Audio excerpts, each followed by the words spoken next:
Bismillahirrahmanirrahim. Assalamualaikum warahmatullahi wabarakatuh.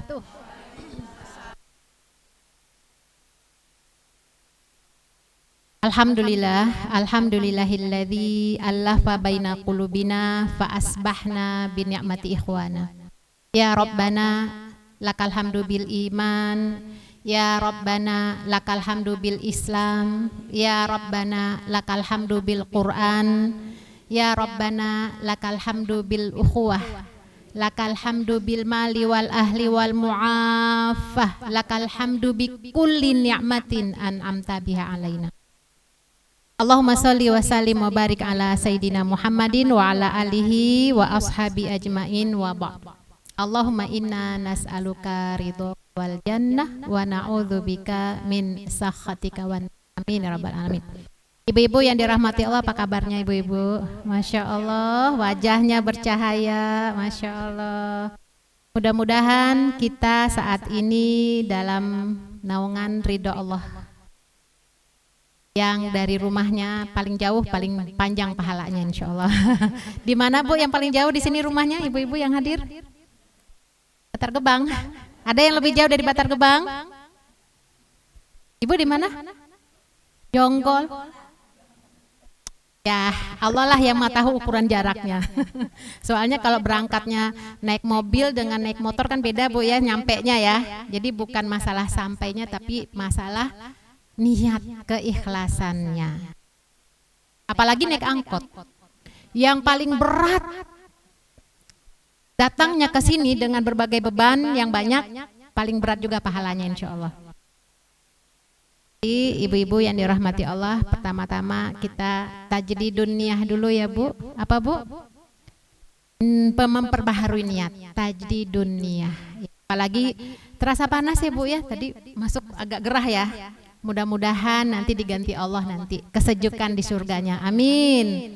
Karena majelis ilmu ini adalah majelis yang menjadi taman-taman surga yang malaikat bersama kita. Kayaknya banyak Bu, ada yang bisa lihat? Kalau ada yang bisa lihat, hati-hati ini bahaya ya. Paling tidak kita meyakini dan mengimani bahwa bersama-sama kita sebagaimana baginda Nabi Shallallahu Alaihi Wasallam, orang yang berkumpul di majelis ilmu, di situ juga berkumpul para malaikat. Malaikat itu setiap harinya itu belusukan Bu ke bumi. Jumlah malaikat tuh banyak banget, nggak terhitung. Setiap hari belusukan mencari mana dia majelis-majelis ilmu, disitulah dia datang. Ketika ada majelis ilmu dipanggil teman-temannya, ayo sini, sini. Mudah-mudahan kita termasuk dari hamba-hamba Allah yang mendapatkan doa dari malaikat, para malaikat memohonkan ampunan kepada kita untuk Allah. Maksudnya kepada Allah untuk kita, ampunan. Diberikannya rahmatnya, diampuni semua dosa dan kesalahan kita. Dikabulkan apapun hajat kita, amin ya rabbal alamin. Jadi perlu memperbaharui niat karena Allah semata. Pada suatu hari ada seorang sahabat mengajak sahabat yang lain dengan mengatakan, hayya najlis bina nu'min sa'ah. Yuk kita duduk sejenak, yuk beriman sesaat. Insya Allah ini dia Bu ya. Kita duduk sejenak pada hari ini, hari Rabu. Gak lama kok Bu, hanya berapa jam saja. Kita tinggalkan semua permasalahan hidup kita. Saya yakin di antara kita pasti ada ujian-ujian, cobaan-cobaan yang ada ya Bu ya. Setiap orang pasti punya permasalahan, punya ujian, punya problem, punya kesulitan ya. Kita doakan saudara kita yang mendapatkan ujian cobaan saat ini, semoga Allah berikan solusi jalan keluar. Saudara kita di Cianjur Bu ya. Kemarin kita merasakan goncangannya ya. Terasa goncangan jauh aja kita udah deg-degan ya. Apalagi yang berada di tempat bencana tersebut ya. Ada yang meninggal berapa orang, banyak juga ya. Lebih 300-an katanya sekarang ya. Semoga Allah berikan ampunannya, Allah berikan pengganti yang lebih baik, Allah tempatkan di surganya bagi yang mendapatkan musibah, yang meninggal saat itu, karena insya Allah termasuk mati syahid ya Bu ya, yang tertimpa, tertimbun, yang jatuh, yang terbakar, apapun musibahnya, mudah-mudahan Allah tempatkan di sebaik-baik tempat. yang Allah berikan ujian, cobaan, musibah di dunia dalam keadaan mungkin rumahnya sudah tidak ada lagi, hancur, semoga Allah berikan ganti yang terbaik. Dan kaum muslimin yang ikut membantu pun juga mendapatkan pahalanya insya Allah. Amin ya rabbal alamin. Kita tinggalkan sejenak Bu ya kesulitan permasalahan kita di rumah. Apapun bentuk ujian dan cobaannya. Ujian ekonomi, ujian suami, ujian anak, ujian mertua, ujian tetangga, apapun bentuk ujiannya kita tinggalkan sejenak, kita berkumpul di sini, kita hadirkan fisik kita, hati kita, fokus kepada apa yang akan kita bahas ini. Temanya apa Bu? Masya Allah, temanya bagus. Apa Bu? Pembahasan dengan tema wanita yang dirindukan surga. Ibu-ibu rindu surga enggak? Masya Allah ya Allah, Allahumma adkhilnal jannah ya rabbal alamin. Kita mohon dimasukkan ke dalam surga. Apa sih yang mau kita cari Bu ya di dunia kalau enggak ingin surga Allah? Masya Allah rindu banget. Masalahnya sudah surganya rindu enggak kepada kita? Masya Allah, amin amin. Ada sebuah hadis ya. Rasulullah bersabda, "Man sa'alal jannah talathat marot." Barang siapa yang memohonkan kepada Allah minta dimasukkan ke dalam surga, qalatil jannah, maka surga berkata, "Allahumma adkhilhul jannah." Ya Allah, masukkan dia ke surga. Kemudian wa man istajaro ya minan nar salatha marot faqalan nar Allahumma ajirhu minan nar.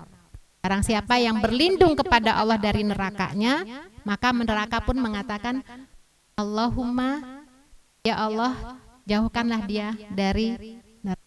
Nah, sekarang pertanyaannya, sudahkah kita memohon kepada Allah untuk dimasukkan ke dalam surga dan dihindarkan ke dalam neraka? Jawabannya pasti sudah. Kapan Bu? Ya, ini penting. Setiap kita selesai sholat, jangan lupa minta surga. Allahumma adkhilnal jannah. Atau Allahumma ajirna minan nar wa adkhilnal jannah. Minta sama Allah. Jadi, agar kita bisa masuk ke surga, nanti surganya ngomong, ya Allah itu orang-orang yang minta dimasukkan ke dalamku, masuk ya Allah, masuk. Mana dia orang-orang hamba-hambamu yang minta dimasukkan ke dalamku, masukkan ya Allah. Minta dulu ya. Minta dulu agar kita bisa masuk ke dalam surga. Apa Bu doanya Bu? Allahumma ajirna minan nar wa adkhilnal jannah. Sekali lagi. Satu kali lagi, ketiga. Allahumma ajirna minan nar wa adkhilnal jannah. Ya, mudah-mudahan kita termasuk hamba-hamba Allah yang dipanggil oleh surga. Yang minta padaku masuk, yang berlindung padaku jangan masuk. Ya. Nah, ibu-ibu yang dirahmati Allah, ya, tidak ada orang yang tidak ingin surga. Permasalahannya bagaimana caranya kita bisa masuk surga dan termasuk orang yang dirindui surga. Sedikit Bu ya tentang pembahasan dalam kehidupan kita. Perjalanan kita itu masih panjang Bu. Perjalanan hidup kita masih panjang. Surga itu adalah terakhir penantian kita, kembali kita. Sekarang kita masih di dunia. Sebelum di dunia kita di mana Bu? Dalam alam rahim ya, dalam kandungan. Sebelum dalam kandungan kita di mana? Alam ruh ya, arwah. Ruh kita, arwah kita itu sudah ada ya sejak Nabi Adam diciptakan. Kemudian diciptakanlah ruh-ruh dari dari Nabi Adam itu dikeluarkanlah ruh-ruh manusia yang ada. Nanti masuknya ruh ke dalam rahim ke dalam jasad itu ketika di rahim. Jadi ruh kita sudah ada, sudah bersaksi di hadapan Allah. Alastu birabbikum qalu bala syahidna. Kita sudah bersaksi. Kemudian jadilah kita setelah lahir ke dunia. Ini baru alam dunia. Masih panjang Bu perjalanan, kita belum meninggal ya Bu. Ya Allah, kapankah masanya akan tiba saat?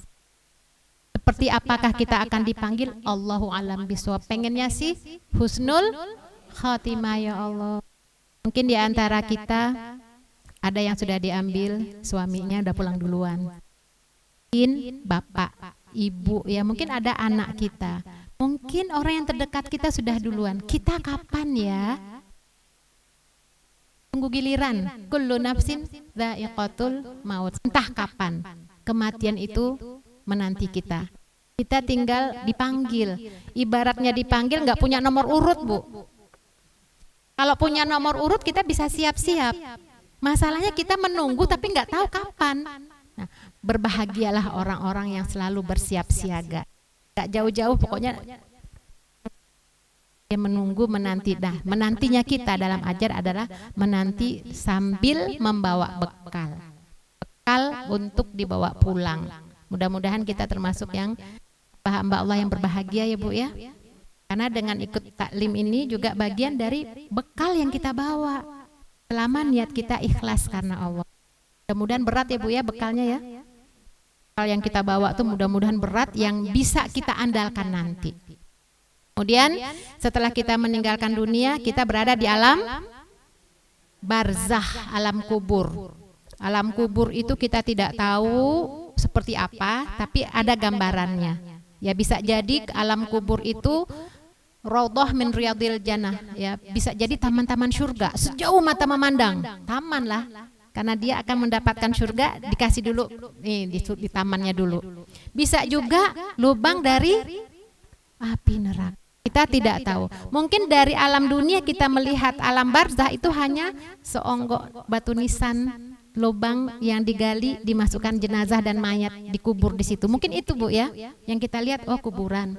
Ini Pondok Rangkon tuh kan kuburan semua tuh ya. Kita hanya melihat ya sepi. Dulu jasad ayah kita sudah dimasukkan ke dalam. Itu alam dunia. Sedangkan mereka yang berada di alam barzah, mereka mendapatkan apa yang telah mereka lakukan selama di dunia. Kita nggak tahu. Makanya sebagai anak yang solihah, jangan lupa orang tua kita Bu ya. Mungkin suami, anak-anak kita, siapapun kita doakan, kita kirimi. Mereka tahu apa yang terjadi di dunia, tapi kita tidak tahu apa yang mereka rasakan. Karena kita belum ke sana. Ada yang sudah ke sana ibu-ibu? Kita nggak tahu. Sama seperti alam janin di rahim. Kita kan udah dari sana Bu ya. Tahu nggak kita apa yang terjadi di rahim? Tahu kan? Kan ada gambarnya, sudah ada penelitian terbaru kan, lihat itu ya USG itu kan janinnya bergerak-gerak. Dulu kita di situ, kita tahu seperti apa kita dulu. Itu juga yang telah di alam barzah. Dia tahu apa yang terjadi di dunia tapi tidak perlu tahu buat apa. Yang mereka butuhkan adalah kiriman doa. Kesempatanlah kita kali ini mumpung masih hidup, mudah-mudahan kita diberikan kemampuan oleh Allah untuk mendidik anak-anak kita ke jalan. Kita berharap mudah-mudahan kita mampu menggiring keluarga kita menuju surganya. Amin, amin ya rabbal alamin. Doanya terus Bu ya, seperti apapun anak-anak kita, doakan terus. Kita sebagai orang tua jangan pernah salah ucap. Salah ucap nanti diaminkan malaikat. Hanya kita hadir di Majlis Taklim ini untuk memperkuat ya pemahaman kita dan amal kita agar tidak salah langkah. Kan kita mau sama-sama di surga. Jangan anak-anak kita tuh dicaci maki, dasar anak durhaka masuk neraka lu. Jangan, nauzubillah. Nauzubillah min. Baik. Ibu-ibu yang dirahmati Allah. Surga itu nanti kan setelah alam barzah ya, nanti tunggu hari kiamat. Jadi selama masih ada hidup di dunia ini, tentu alam barzah sudah ada, masih ada ya Bu ya. Yang sudah meninggal kirimin dulu deh. Kebutuhan mereka terhadap doa itu melebihi kebutuhan kita yang hidup terhadap makan dan minum ya. Kita kalau haus apa Bu? Minum. Kalau lapar makan. Mereka hanya membutuhkan kiriman. Terus kirimkan terus. Doa-doa, pahala-pahala yang dilakukan anaknya, kirimin tuh orang tua kita. Baca Quran, jangan lupa orang tua kita, Allahumma ausil thawaba ma qara'tuhu ila ummi wa abi ya. Atau bahasa Indonesia juga boleh. Sampaikanlah ya Allah untuk orang tuaku. Kasihan mereka Bu. Kita kan nggak tahu apa yang mereka lakukan semasa hidup. Sama seperti kita tahu ya, mungkin kita banyak dosa dulunya Ibu ya, sejak balik itu betapa banyak dosa yang kita lakukan. Yang lisan tidak terjaga, mungkin kita banyak gunjing orang, atau kita menyakiti hati orang tua kita, atau kita pernah menfitnah, atau kita banyak dosa-dosa kita. Insya Allah kita bisa taubat. Tapi orang tua kita tidak tahu apa yang mereka lakukan, makanya kirimi doa-doa. Mudah-mudahan nanti kita juga berdoa semoga dikumpulkan bersama-sama di surganya. Allahumma adkhilnal jannah. Nanti setelah tiba masanya Allah kiamatkan dunia. Kapankah? Allahu alam bisawab. Setelah itu ditiupkan sangkakala ya, habis hancur semuanya, sehancur-hancurnya, kemudian ditiupkan kembali ya. Beda. Tidak lagi dunia tapi sudah di alam akhirat, padang mahsyar. Bentuknya enggak seperti bumi ini. Datar. Sejauh mata memandang itu manusia berkumpul mempertanggungjawabkan apa yang telah dilakukannya semasa hidup. Ya Allah. Bahkan Rasulullah bercerita kepada Ibunda Aisyah radhiyallahu anha, semuanya polos tampilannya. Ya Rasulullah, kata Ibunda, enggak malu tuh ngelihat. Ya kalau di dunia pasti malu ya Bu ya. Tanpa busana di dunia malu ya. Kita terlihat aurat aja malu. Di padang mahsyar enggak ada lagi itu. Gak nengok-nengok dirinya aja nggak, ya Allah aku gimana ya Allah, masuk neraka pas surga. Bahkan pada saat itu bisa jadi seseorang itu mau mengorbankan anak istri semuanya, yang penting dia selamat. Dia terserah mau anaknya, pokoknya asal dia selamat, sampai sebegitunya. Itu masa yang sangat deg-degan ya Bu ya. Seluruh manusia dari awal diciptakan sampai terakhir berkumpul semuanya, mempertanggungjawabkan semua yang pernah dia lakukan hidup di dunia. Ya Allah. Dan itu lebih dari 50.000 tahun lamanya Bu. Ya Allah, luar biasa ya.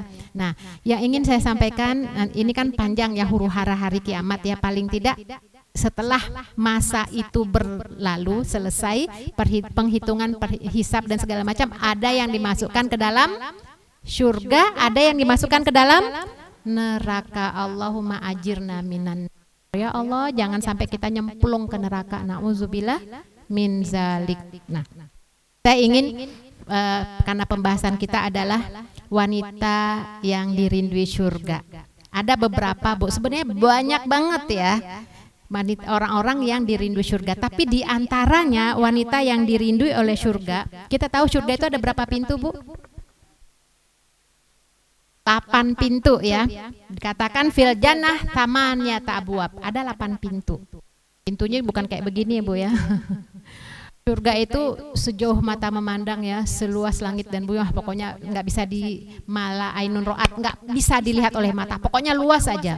Orang ciptaan Allah dunia jadi luas Bu ya. Bumi ini kan hanya sebagian kecil dari alam semesta. Ya apalagi surga ya Allah. Nah, kemudian ada 8 pintu. Nah, diantaranya yang masuk ke situ adalah namanya Babur Royan. Yang masuk orang yang as-shaimun. Nah, jadi ada amalan unggulan Bu ya. Jadi yang kalau saya lihat untuk berurut ya, walaupun itu bukan ranking pertama, tapi di antara wanita yang dirindui surga itu ada dalam satu hadis itu idza sholatil mar'ah.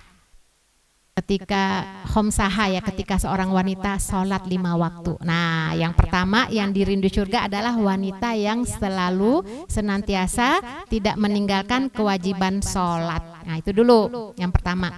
Pasti dirindui oleh surga. Sekarang kita evaluasi diri ya Bu ya, karena kita duduk sejenak ini kan untuk meningkatkan iman dan amal kita ya Bu. Sudah benarkah sholat kita Bu? Dulu sholat, gimana dulu sholat yang dulu ya, waktu balih dulu, karena ini sudah mukallaf. Mukallaf itu kan sudah mendapatkan beban, disamakan Bu ya, anak kita yang sudah balih dengan kita yang sudah tua, kewajiban sholat 5 waktu. Nah, tinggal mana sholat kita? Allah, mudah-mudahan bersyukurlah yang punya orang tua sangat peduli dengan sholat. Ya kan ada orang tua yang itu Bu ya, waktu kecil tuh anaknya disuruh ayo sholat, perhatian. Nah, kalau yang nggak perhatian gimana? Makanya para ulama dalam hal ini ada yang berpandangan wajib mengqadha sholat yang ditinggalkan. Kita nggak bahas itu deh, kita bahas sekarang nih sholat. Sudah benarkah kita? Sudahkah kita menginginkan keluarga kita sama-sama di surga? Sudahkah kita ajarkan mereka untuk perhatian dengan sholat 5 waktu?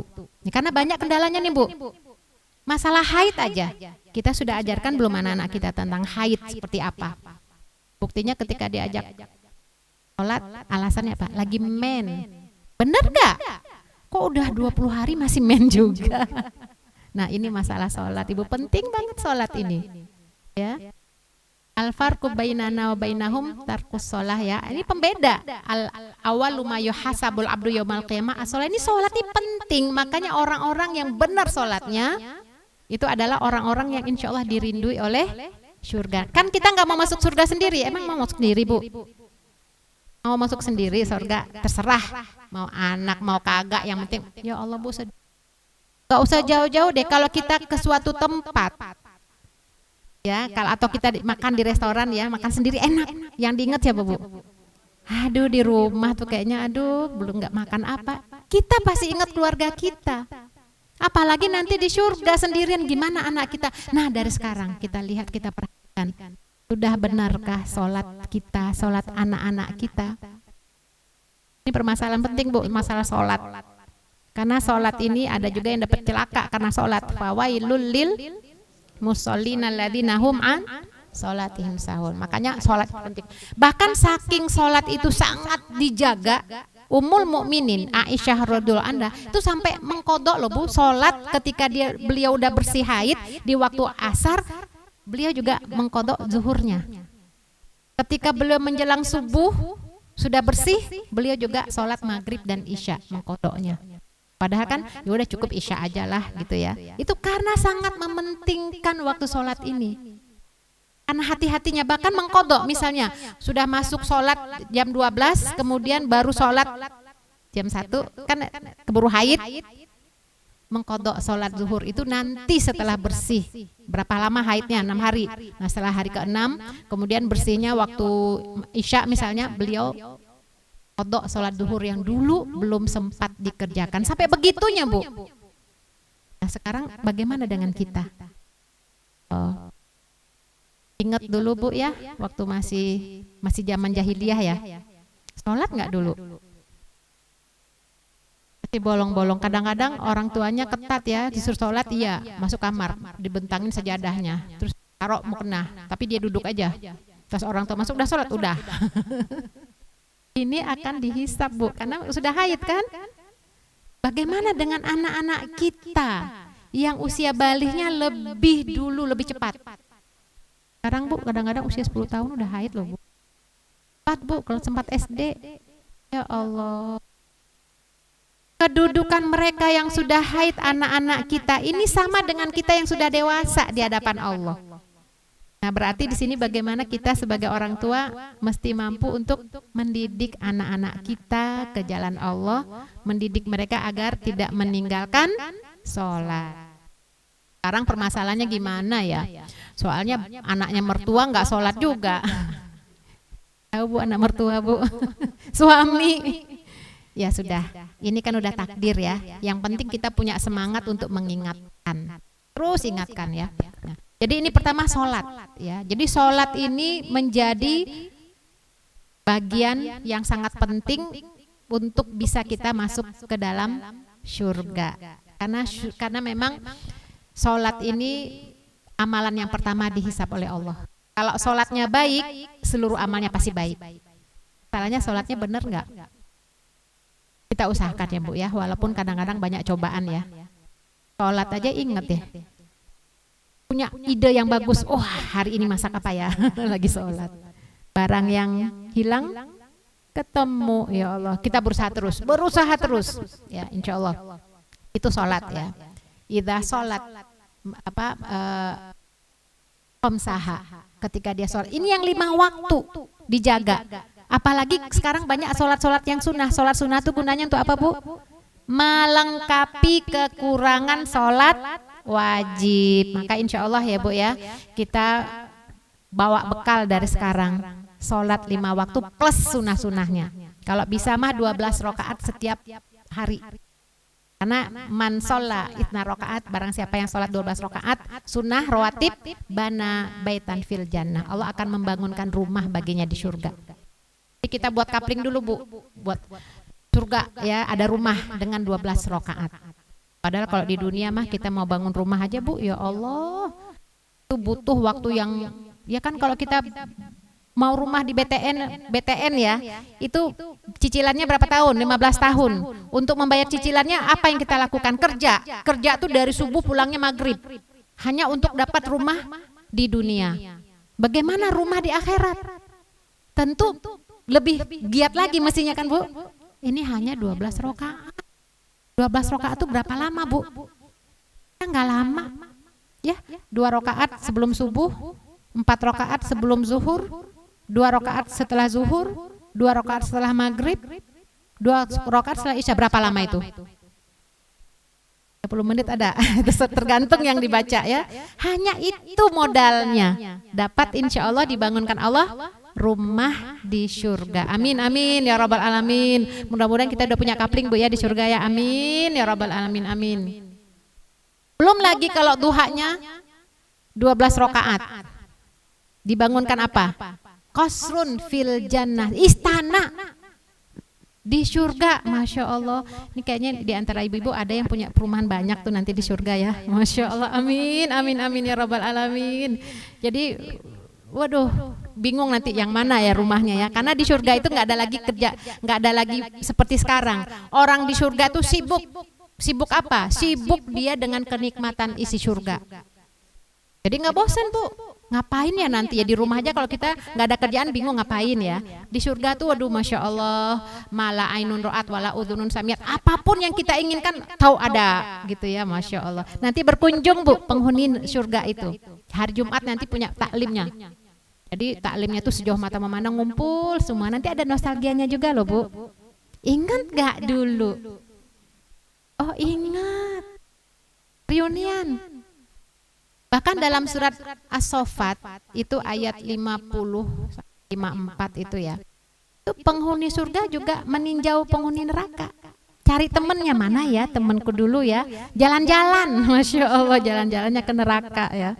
Para ulama ya dalam tafsir ayat ini menjelaskan, ada yang menyebutkan meninjau ke neraka, ada yang mengatakan di surga tuh ada semacam pintu yang dia bisa ngelihat bagaimana penghuni neraka. Nah jalan-jalan bagaimana tuh ya, ketika bertemu kan wahum yatasaalun ya, mereka tuh saling berdialog ya, bagaimana kondisi, ayo kita lihat. Untung saya nggak ikut kamu, kalau saya ikut kamu dulu mungkin saya juga bersama kamu di sini. Itu pada saat mereka berkunjung itu penghuni surga itu neraka tuh tidak terasa panas bagi yang mengunjungi. Masya Allah Bu, subhanallah, rasanya gimana ya, untung saya nggak ikut kamu, saya sudah mendapatkan nikmat yang telah Allah berikan kepada saya dan kamu juga sudah dapat. Itu penghuni surga. Jadi Masya Allah Bu, itu kerinduan kita ya Bu ya, bagaimana bisa mendapatkan, memetikkan hasil dari kerja keras kita di dunia. Hidup di dunia enak nggak Bu? Enak ada enggak? Kalau apa? Kalau bermanfaat enak. Kalau enggak bermanfaat? Ya, semuanya tergantung diri kita. Apakah kita mensikapi hidup di dunia ini? Hanya 2 Bu. Kalau enggak syukur, sabar. Nah, ini yang kedua nih. Jadi orang yang dirindui surga adalah orang-orang yang memiliki, pandai dia bersyukur dan bersabar. Itu orang yang akan insya Allah masuk surga, dirindui oleh surga. Terutama orang-orang yang bersabar. Tapi syukur juga penting karena sangat sedikit orang yang bisa bersyukur. Kalau ditanya Bu, mendingan mana? Kaya miskin bersabar atau kaya bersyukur?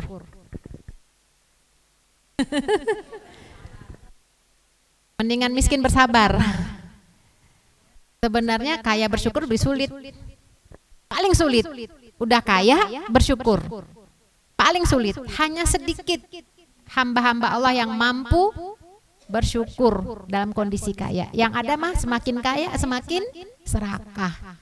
Rasulullah mengatakan ya, seseorang itu ketika telah mendapatkan kekayaan sebukit Uhud, dia akan meminta lagi, pengen lagi sebukit yang lain.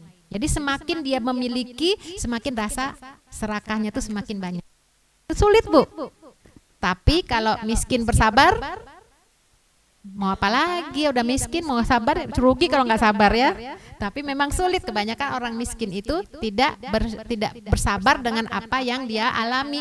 Banyak menyesali takdir, membanding-bandingkan dirinya dengan yang lain. Nah itu yang repotnya. Maka insya Allah mudah-mudahan Allah berikan kita, Allahumma ja'alna minas sabirin wa ja'alna minas syakirin. Semoga Allah jadikan kita hamba yang bersyukur dan hamba yang bersabar. Nah itu yang keberapa tuh?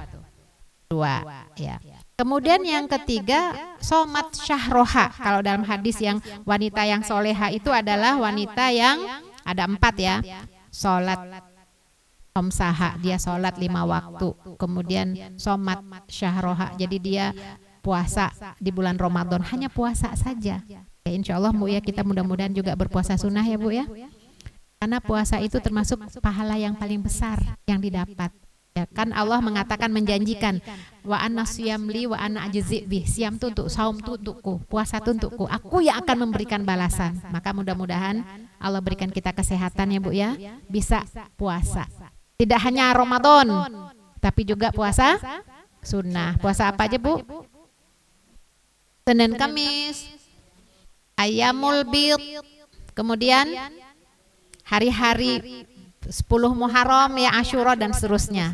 Paling enggak kalau yang hari-harian ini Senin dan Kamis. Kenapa Senin dan Kamis? Kalau Rasulullah karena memang mensyukuri hari kelahiran beliau dan hari diangkat amal ya. Angkat amal kita diangkat ya.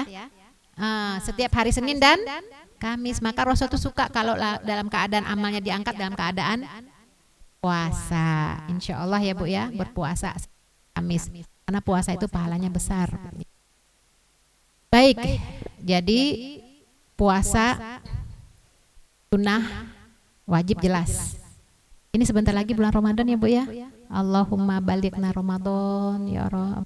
Kalau sahabat itu 6 bulan sebelum Ramadan udah doa dia, Allahumma balighna Ramadan, Allahumma balighna Ramadan. Kita sekarang bulan apa Bu? Bulan apa sekarang? Ayo Ibu. Jumadil awal, Jumadil akhir, Rajab, Sya'ban. 4 bulan lagi kurang lebih kan, kalau itu bulan Maret April ya. Ya Allah, sebentar lagi. Allahumma balighna Ramadan. Amin. Allahumma balighna Ramadan. Allahumma balighna Ramadan. Ya. Tak ya, masuk Rayyan, pintu Rayyan. Kemudian apalagi dalam hadis tentang istri atau wanita yang solehat, iza sholatil mar'ah ya, khamsaha wa somat syahroha, kemudian wa hafizat farjaha atau atoat zaujaha. Jadi yang berikutnya adalah menjaga kemaluan. Hafizat farjaha, menjaga kemaluan. Kita kan ingin sebagai seorang ibu juga ingin mendidik anak-anak kita menjadi wanita surga juga Bu ya. Tidak hanya cukup kita. Kita datang ke majelis taklim adalah untuk bekal kita bisa membawa anak-anak kita. Maka kita jaga anak-anak kita jangan sampai menjadi wanita murahan. Bagi anak-anak kita yang saat ini belum menutup auratnya, kita ajak Bu. Ya Allah, tutup aurat itu wajib Bu ya. Sedih kan kita kalau melihat anak-anak kita itu terbuka aurat, kita ajak Bu. Mungkin kita terlambat barangkali ya mengenal Islam, tapi itu tidak menutup kemungkinan kita mengajak mereka. Kita ajak mereka aurat, menjaga kemaluannya. Ya Allah Bu, sekarang ini kondisinya parah ya, kondisi umat Islam sekarang. Dalam penelitian itu, dalam survei ya, anak SMP dan SMA yang sudah tidak perawan lagi itu kurang lebih 64% di Jabodetabek itu. Coba lihat Ibu bagaimana pacaran anak-anak sekarang. Ya Allah, kemarin anak SD ya mengajak hubungan itu dengan surat, ya Allah. Sedih kita orang tua. Maka kita ajak, paling tidak keluarga kita, kemudian kita ajak juga yang lain. Jangan merasa puas Bu, mentang-mentang keluarga kita sudah aman, sudah nutup aurat.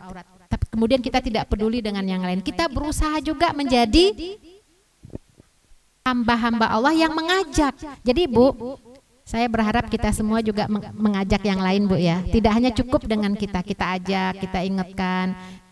Ajak aja pengajian, walaupun kita tidak bisa menyampaikan, ajak yuk ikut pengajian, terus diajak. Ya. Yang punya anak-anaknya di sekolah ya, kita ikut, jadi kita menjadi hamba-hamba Allah yang selalu menebarkan kebaikan, mengajak kepada kebaikan. Paling tidak di mana ada pengajian, ayo ikut. Diajak-ajak Bu, agar mereka juga memperhatikan anak-anak. Kalau anak kita saja yang baik, anak orang tidak baik bisa terpengaruh. Karena teman itu mempengaruhi.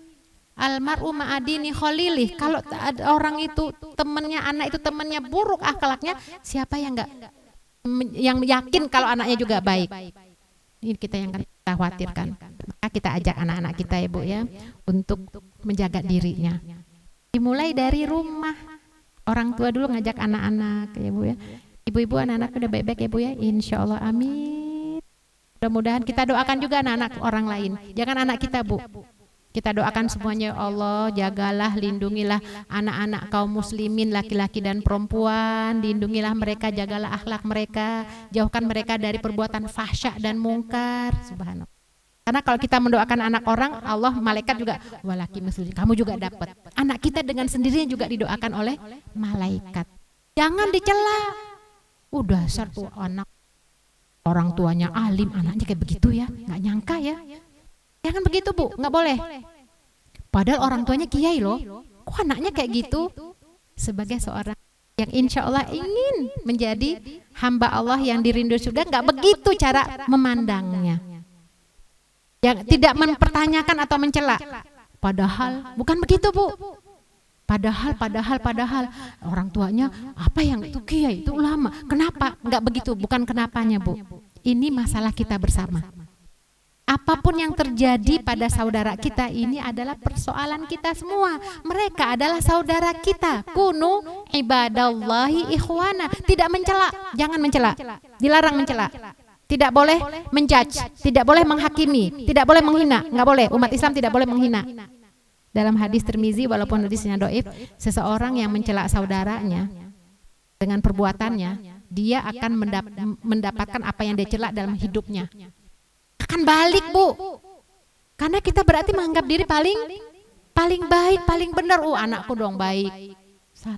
Saudara kita, ketika ada permasalahan, kekeliruan, kita doakan, ya Allah mudah-mudahan. Bisa jadi bukan karena mungkin orang tuanya sudah mengingatkan sekalipun kiai, ulama atau ustadz. Kan anaknya pergaulannya di mana-mana. Coba lihat Nabi Nuh alaihissalam. Ya, anaknya coba ya tidak mau mengikuti bapaknya. Apalagi kita manusia biasa, bisa jadi orang tuanya sudah mengajarkan anaknya dengan baik. Atau misalnya, nggak nyangka ya, padahal ibunya tuh rajin taklim loh. Padahal itu tuh suka ngisi acara, bacaan Qurannya bagus, nggak nyangka ya anaknya kayak begitu. Masa udelnya kelihatan? Astagfirullahaladzim. Bukan mencela Bu. Ketika kita melihat kemungkaran, itu kan sesuatu yang tidak baik ya, kita coba rubah deh. Dengan apa ya kita ajak ya. Bisa jadi itu bukan karena orang tuanya nggak mungkin Bu ya, yang sudah paham anaknya juga berbeda. Bisa jadi anaknya belum Allah bimbing karena pergaulannya atau apapun ya. Atau mungkin ada yang masuk yang haram pada diri anaknya. Maksudnya apa? Ya, uang jajan yang dari orang tua halal, kemudian oleh anaknya dibelikan yang haram. Kan hasilnya kan dirinya juga jadi memakan yang haram. Siapa yang bisa jamin Bu? Ibu kasih jajan anaknya beli makan macam-macam yang tidak jelas gitu ya. Tidak jelas kehalalannya. Berdampak kan kepada dirinya atau hal-hal yang lain, pengaruh lingkungan. Maka kita doakan. Semoga anak-anak muslim kita menjadi anak-anak yang mendapatkan hidayah, yang taat kepada Allah dan Rasulnya, yang berbakti kepada orang tuanya, yang mampu membawa perubahan bagi umat ini. Amin ya rabbal alamin. Semoga anak-anak kita menjadi ahlul Quran, ahlul ibadah, ahlul taqwa.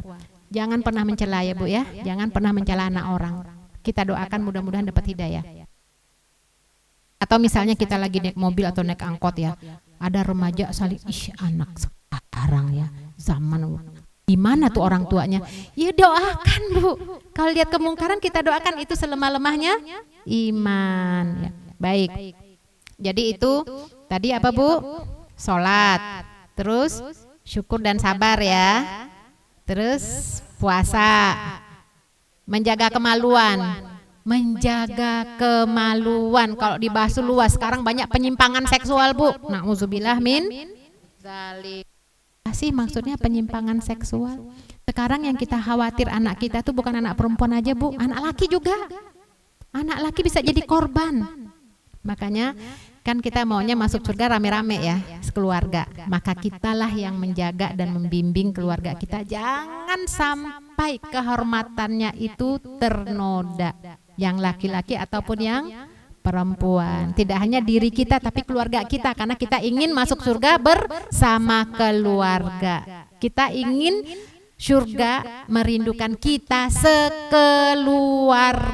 Enggak kita aja Bu, sekeluarga. Ya kita doakan mudah-mudahan keluarga-keluarga muslim saat ini dijaga Allah, dilindungi Allah dari semua godaan-godaan setan yang terkutuk. Hati-hati juga Bu di rumah Bu ya. Jangan sampai juga salah didik, salah asuh ya. Anak laki dimain-mainnya boneka. Ya, terus kemudian anak perempuan ya mobil-mobilan. Ya itulah Bu ya, jadi menjaga kemaluan ya, kita jaga, kita kasih tahu anak-anak kita jangan pernah disentuh oleh siapapun yang bukan mahram. Kalau barang yang pernah disentuh itu harganya turun. Kita jaga agar mereka nutup aurat ya Bu ya, ini menjaga kemaluan. Kita juga sebagai seorang ibu mudah-mudahan bisa memberikan, menanamkan rasa menjaga kehormatan untuk anak-anak kita. Jangan sampai mereka disentuh sebelum waktunya Bu ya. Setelah itu yang kelima ya. Yang kelima ataat zaujaha. Taat kepada suami. Insya Allah nih ibu-ibu semua yang taat sama suami ya Bu ya. Masya Allah. Yang taat pada suami, insya Allah ya Bu ya. Kalau nggak ada suami gimana? Dulunya gimana Bu, masih hidup? Kan dulunya masih hidup gimana? Kira-kira suami kita ridho nggak ya sama kita ya? Insya Allah, amin. Tapi sekarang senjatanya suami apa Bu? Senjata suami? Kak gue ridho loh, masuk neraka loh. Langsung deh. Sekarang gini ya, kita memang kalau bicara dalam hidup rumah tangga itu pasti ada hak, ada kewajiban. Ada hak dan ada kewajiban.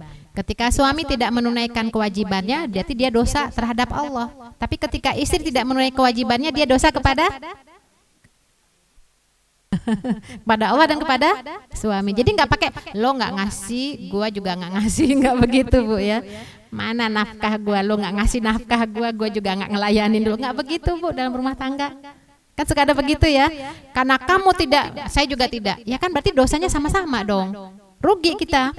Kalau suami tidak menunaikan kewajibannya, urusan dia dengan Allah. Tapi kita sebagai istri tetap berkewajiban melayani suami. Oh enak banget. Kalau begitu repot lah Bu ya. Jadi mentaati suami.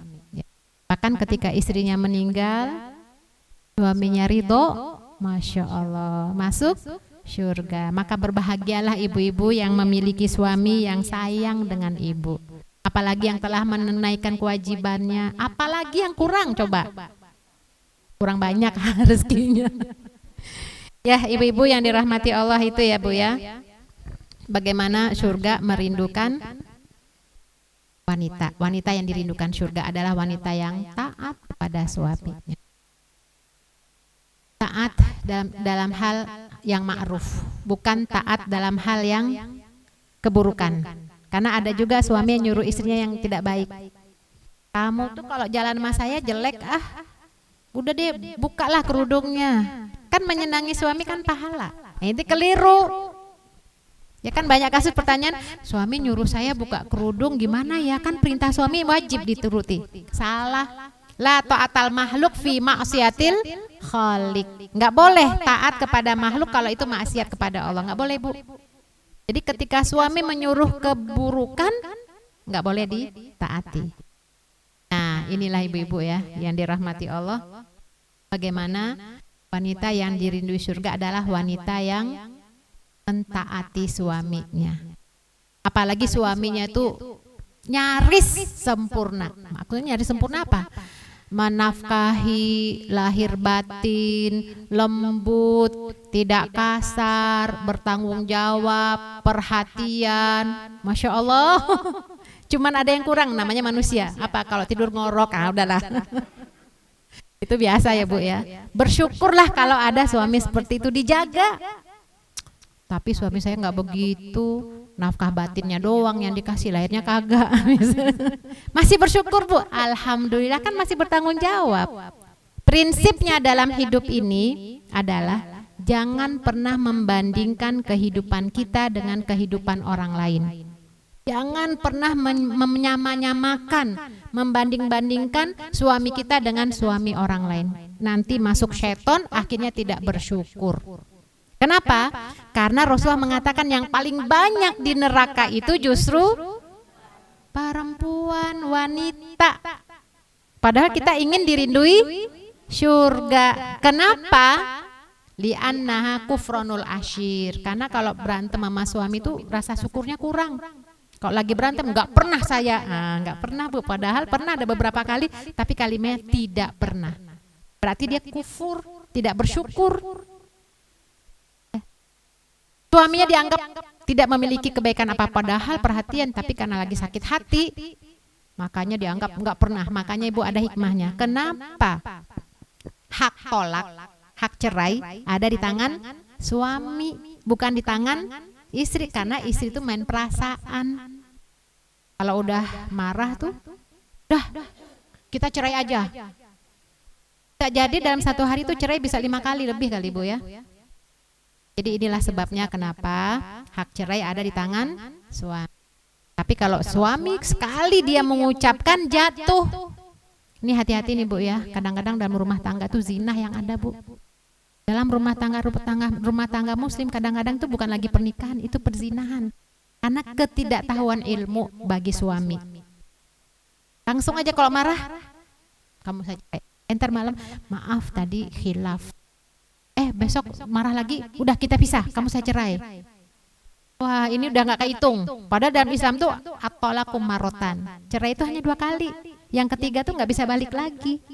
Jadi hubungannya apa? Hubungan perzinahan. Nauzubillah min dzalik. Nah, kita sebagai ibu, insya Allah mudah-mudahan kita bekali anak-anak kita Bu. Karena kita kan belajar Islam bukan untuk kita saja kan Bu. Kita belajar Islam dan mudah-mudahan mampu mengamalkan Islam untuk keluarga kita. Kita punya anak laki-laki, kita nasihatin. Kamu jangan mudah mengucapkan kalimat tolak kepada istrimu.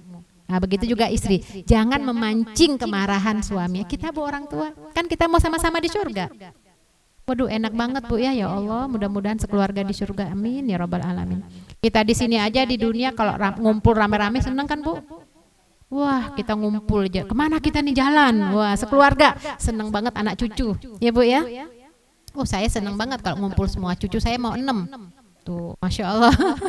Kalau semua datang tuh, aduh seneng rame Bu ya. Pergi, aduh enak banget. Apalagi di surga ngumpul bersama, subhanallah. Ya. Nah, kita berharap tidak hanya kita, anak kita ketiban juga, cucu kita.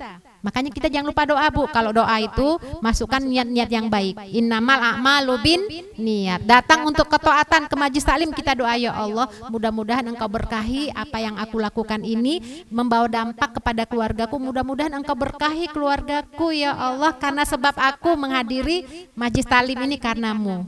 Engkau mudahkan aku menasihati keluargaku. Berikan mereka, bimbinglah mereka, berikan mereka hidayahmu. Begitu Bu. Karena kalau kita nggak pakai niat nggak dapat apa-apa.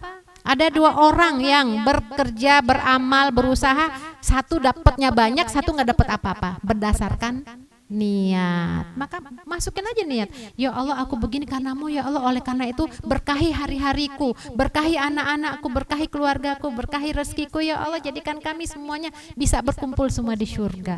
Begitu Bu. Kalau kita, ini kan masalah ilmu niat ya, mudah-mudahan dengan ilmu niat ini kita bisa praktekkan dalam hal apapun. Ilmu niat ini luas. Ibu lagi masak aja tuh, masuk deh niat dan doa. Ya Allah, jadikanlah masakanku ini masakan yang membawa kesehatan kepada keluargaku, yang dengannya Engkau beri mereka hidayah sehingga taat kepadamu dan kuat beribadah. Menjadi anak yang soleh solihat, yang taat kepada orang. Begitu. Didoain. Apapun didoakan. Minuman apa semuanya, beliin pakaian misalnya, ya Allah dengan pakai ini mudah-mudahan Engkau bisa jaga, lindungi anakku dari godaan syaitan yang terkutuk. Semuanya didoain. Ya. Anak mau keluar rumah doain. Karena kita ingin semuanya berkumpul di surga. Apalagi anak laki-laki tuh Bu ya, di luar kan banyak cobaan ya. Doain tuh anaknya mau keluar sih, doain dulu. Taruh tangan di dada. Allahumma gfir zambahu wa tahhir qalbahu wa ahsin farjahu. Ya Allah ampuni dosanya ya Allah. Mungkin banyak salah, banyak dosa yang dia sengaja atau tidak sengaja. Ampuni ya Allah.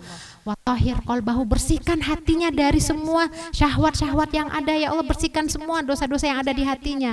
Wa ahsin farjah, jagalah kematian ya Allah. Didoain Bu. Kita yang laki-laki, anak kita yang perempuan, kalau belum dapat jodoh doain juga.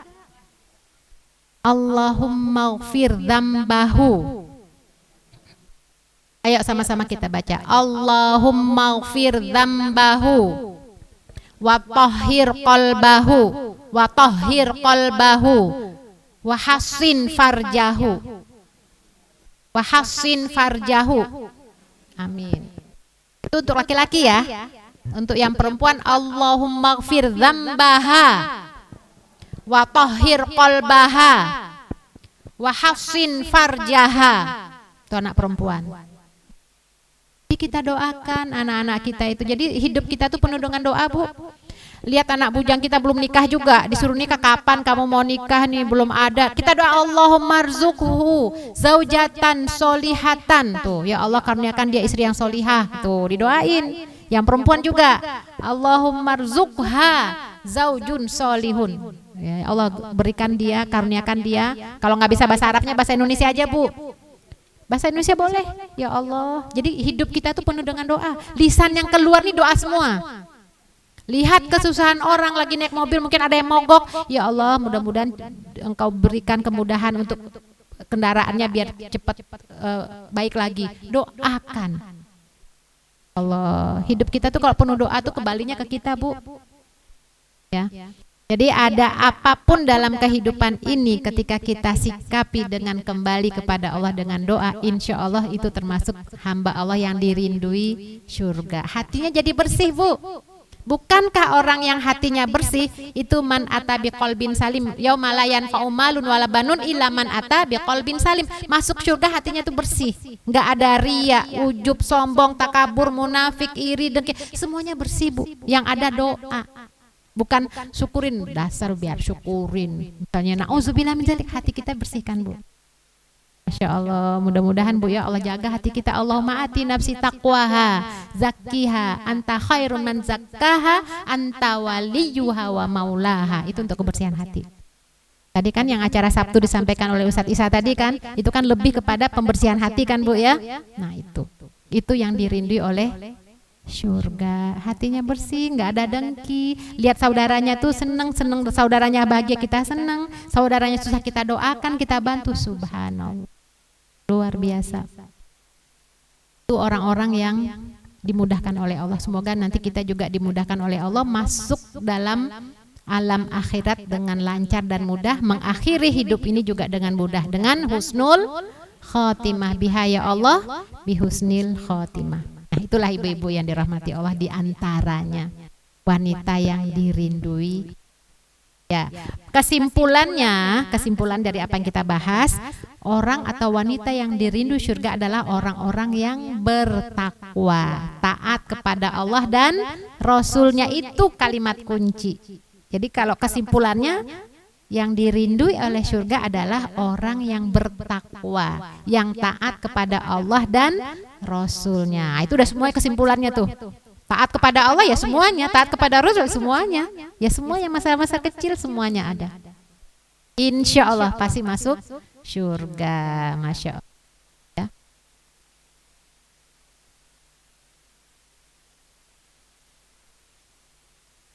Jadi kesimpulan banyak sih Bu, banyak sekali wanita yang dirindui oleh surga tuh banyak banget. Banyak sekali, banyak. Kalau dibuat urut-urutannya bisa lebih dari 20-50. Karena semuanya masuk dalam kategori mentaati Allah dan Rasulnya. Yang semuanya labelnya, tingkatannya, derajatnya, kedudukannya muttaqin, orang-orang yang bertakwa, Masya Allah. Bahkan ada hal diantaranya Bu ya, ketika seorang sahabat lagi ngobrol, mau nggak saya kasih tahu penghuni surga yang masih jalan di bumi. Penghuni surga yang masih jalan di bumi. Apa kata sahabat itu? Mau, siapa? Terus dia tunjuk ada seorang wanita kulit hitam, itu dia tuh. Itu penghuni surga yang masih jalan di bumi. Loh kok bisa begitu? Jadi ceritanya wanita ini sakit Bu. Sakitnya disebutkan sakit ayan atau sakit yang kalau kambuh tuh begitu aja. Kerpok, kejang gitu ya. Nah dia pernah datang kepada Rasulullah minta didoakan untuk sembuh. Ya Rasulullah, doakan aku agar aku sembuh. Aku punya penyakit ini nih. Tiba-tiba datang mendadak. Aku gimana ya? Ya gak nyaman lah Bu ya. Ya namanya sakit. Apa kata Nabi? Engkau pilih. Aku doakan agar engkau sembuh. Ayasfiakillah atau engkau bersabar walakil jannah. Bagimu surga. Bighairi hisab. Nggak ada hisabnya. Pilih mana? Oh dia mau surga. Ya Rasulullah kalau begitu aku mohon doa kalau aku kambuh auratku tertutup. Tuh sampai begitu tuh. Bu, kalau sakit itu gimana sih Bu? Kalau kita sakit tuh kayaknya nggak enak Bu ya. Padahal kalau kita sabar insya Allah tuh balasannya surga. Lihat Nabi Ayub alaihissalam. Nabi Ayub tuh apa sih sakitnya? Parah loh Bu. Puluhan tahun ya. Ada yang menyebutkan 17 tahun, 18 tahun. Pokoknya tahunannya itu luar biasa deh sakitnya. Pertama, Allah ambil anak-anaknya. Semua. Kita anak satu aja meninggal, udah bertahun-tahun masih diingat ya Bu ya. Wah masih kebayang-bayang ya Allah, sedih banget ya. Itu baru satu. Ini seluruh anaknya diambil. Apalagi harta. Habis semua. Kan setan juga ya memang ya pastilah, pasti bersabar itu masih ada anak, masih ada harta. Kan badannya fisiknya sehat, dikasih sakit oleh Allah. Seluruh anggota tubuhnya sakit kecuali dua, lisan dan hati yang selalu bersyukur kepada Allah walaupun dalam kondisi sakit. Nah itu Bu, Nabi Ayub alaihissalam doanya tuh nggak minta sembuh kepada Allah. Padahal istrinya mengatakan, cobalah engkau minta doa sembuh, pasti Allah berikan kesembuhan. Engkau kan Nabi, tapi yang doa Nabi Ayub apa doanya? Ada yang tahu? Doa Nabi Ayub dalam Al-Quran minta apa Bu? Anni masanyat duru wa anta arhamur rahimin. Robbi anni masanyat duru wa anta arhamur rahimin. Itu doanya. Anni Robbi anni masanyat duru, ya Allah ya Rob, aku ini sakit. Tapi doanya Allahumma shfini. Enggak begitu. Dalam ayat ini disebutkan apa? Wa anta arhamur rahimin. Engkaulah yang maha penyayang dari semua penyayang. Masya Allah, hanya kalimat lapor. Ya Allah aku sakit loh. Engkaulah yang maha pengampun, yang maha penyayang. Subhanallah, ini menunjukkan kesabaran. Nah kalau kita, makanya para ulama mengatakan kalau mendapatkan ujian dari Allah nggak boleh ngeluh. Kalau lagi sakit ngeluhnya ke siapa? Hanya boleh kepada dua. Kepada Allah ngeluh boleh Bu, ya Allah ini sakit sekali ya Allah, boleh karena Allah yang memberikan kita ujian. Yang kedua kepada siapa? Dokter. Ya kalau nggak ngeluh sama dokter mana tahu sakitnya. Dokter kan nanya, ibu yang dirasa apa? Akan ngomong, ini dok sakit ini mah disebutkan karena ingin diobati. Selain itu boleh nggak ngeluh? Aduh. Kenapa ngeluh? Kecuali kepada Allah, ya Allah sakitnya boleh. Tapi kalau ngeluh kepada manusia berarti kurang sabar dan kurang bersyukur. Tapi alhamdulillah sakit nih kaki. Apakah bersyukur Bu? Perlu disyukurin nggak kalau lagi sakit? Alhamdulillah saya dapat COVID. Jadi Bu, orang yang sabar itu ada 3 tingkatan ya. Pertama, dia Jadi orang-orang yang mendapatkan ujian, maksud saya, orang yang mendapatkan ujian, apakah sakit, ya, apakah kehilangan, kematian dan segala macam, tuh ada 3, ya. Pertama, tidak bersabar. Tidak bersabar tuh dia ngeluh, dia bahkan dia bisa menyalahkan orang lain. Kenapa sih? Kok saya? Kenapa sih Allah berikan ujian ini ke saya? Kenapa sih? Kenapa? Jadi dia nggak bersabar, apalagi bersyukur, sabar aja enggak. Nah, itu tingkatan orang yang mendapatkan ujian dan musibah. Pertama, dia tidak bersabar. Dia ngeluh. Kenapa sih? Kenapa ini gara-gara ini? Semuanya jadi kesalahan, Bu. Ini gara-gara ini kemarin tuh. Ini gara-gara ini nih jadi ketularan. Ini gara-gara semua digara-garain. Ya. Yang kedua, bersabar. Nah, itu memang tingkatannya kalau memang ya sudahlah. Bersabar lah ya. Bersabar. Pertama tidak bersabar, kedua bersabar, ya. Ketiga, bersyukur. Lah, kok orang mendapat musibah bersyukur? Karena dia tahu hikmah di balik musibah. Ketika diberikan musibah, dia yakin berdasarkan hadis Nabi, ya, idza habal qaum ibtalahum. Kalau Allah mencintai seseorang, suatu kaum, dia akan berikan ujian. Nah, dia tahu, oh, Allah cinta padaku, maka dia bersyukur. Ini tingkatan tinggi loh, Bu. Orang sabar aja susah kan? Tapi tingkatan di atas sabar itu adalah bersyukur. Dapat ujian bersyukur, alhamdulillah dosaku diampuni. Jarang kan begitu kan? Nah, itu ketika mendapatkan ujian, pasti ada hikmah di balik ini. Ya, innamal usri yusra, nggak apa-apa, dilewati aja. Ketika misalnya diambil salah satu keluarga yang dicintai, ya, diambil Allah, kita sebut innalillahi wa inna ilaihi, kita langsung, ya Allah, mudah-mudahan nanti ketemu di surga. Jadi tingkatan ini 3 tingkatan, ya. Tapi ada lagi yang lebih lagi. Ini saya nggak masukkan ke tingkatan ini teratas, tertinggi. Ridho itu di atas syukur. Ridho itu berat, Bu. Ridho itu apapun, pokoknya ridho aja.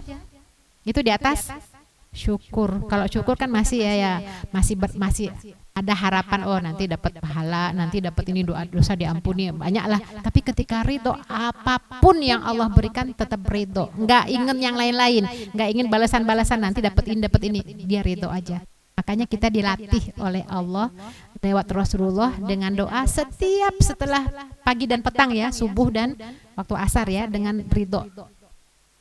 Raditu billahi robba wabil islam midina wabi Muhammadin Nabiya wa Rasulah. Ini adalah kalimat melatih kita, Bu, untuk ridho, bersikap ridho. Raditu billahi robba. Masya Allah. Mudah-mudahan kita ridho, Ibu, ya. Ridho dapat suami model begini, kayak apapun ya sudah.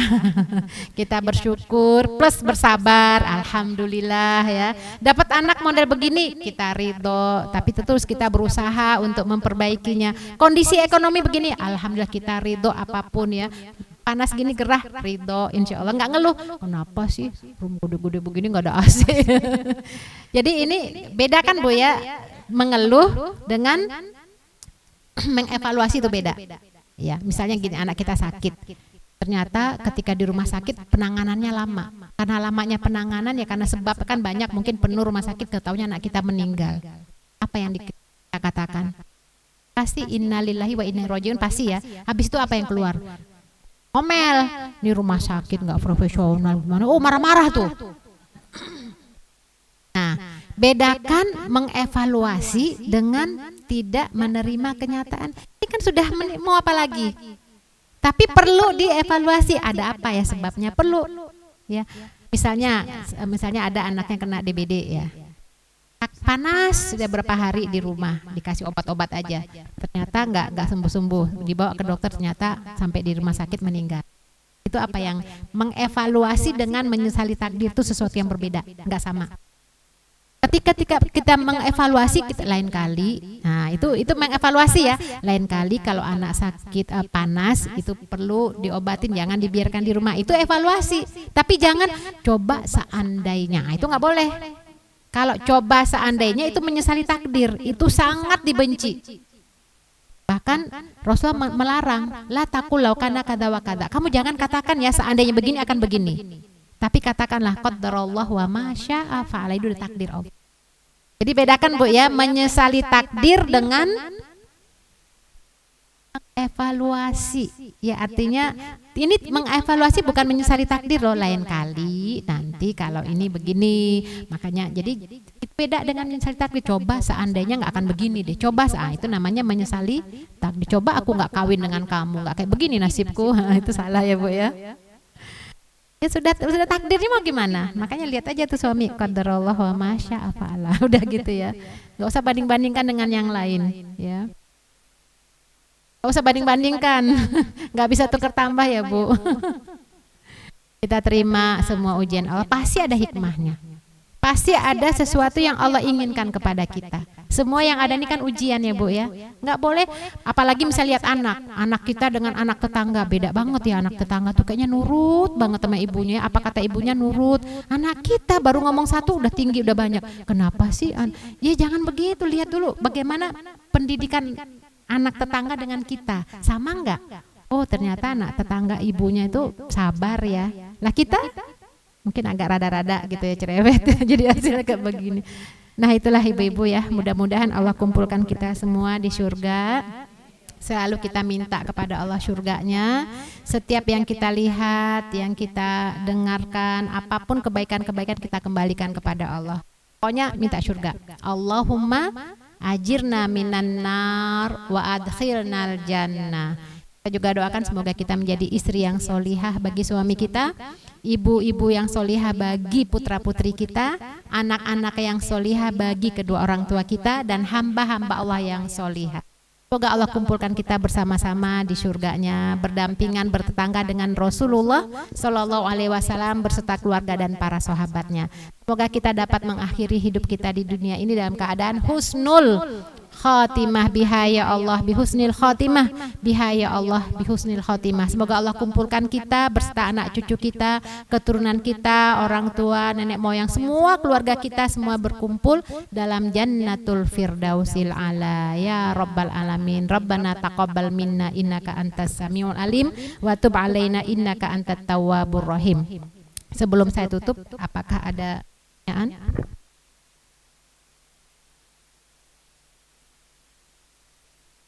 Ibu-ibu suka dengar suara saya kan Bu ya? Tiap Jumat jam 1.